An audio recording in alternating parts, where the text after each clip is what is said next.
അങ്ങനെ കേരളത്തിൽ മൂന്നാമത്തെ ഉമ്മയും കൊല ചെയ്യപ്പെട്ടു. ഉമ്മമാരെ കൊല്ലുന്ന മക്കളെ തീർത്തതാരാണ്? ഉമ്മായുടെയും ഉപ്പായുടെയും സ്നേഹം കാണിച്ചുകൊണ്ട് അതിന് താഴെ എല്ലായ്പ്പോഴും ഓർമ്മകളിലും ചിന്തകളിലും മനസ്സുകളിൽ നിന്നൊക്കെ എഴുതി വെച്ചൊരു സിനിമ ഇറക്കിയിട്ടുണ്ട്. ഉമ്മായും ഉപ്പായുടെയും ഫോട്ടോ വെച്ചിട്ടാണ് അതിൻ്റെ തുടക്കം. അടിയിൽ ഷെരീഫ് മുഹമ്മദ് എന്ന പേര്. കഥ എഴുതിയത് ഹനീഫ് ആദേനി എന്താണ്, സിനിമാ കച്ചവടക്കാരാണ്. മാർക്കോ എന്ന സിനിമ അത് ഇറങ്ങിയതിന് ശേഷം, അത് കഴിഞ്ഞ 2024 ഡിസംബറിലാണ് ഇറങ്ങിയത്. 2025 പിറന്നതോടുകൂടെ ഈ ഫെബ്രുവരി വരെ എണ്ണി നോക്കിയാൽ ഒരുപാട് മരണം.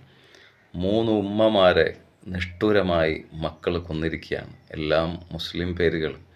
സിനിമ ഇറക്കിയത് മുസ്ലിം പേരുകളാണല്ലോ. സിനിമ നിരോധിക്കണം, അതിനുള്ള തുടക്കമാവണം ഇത്.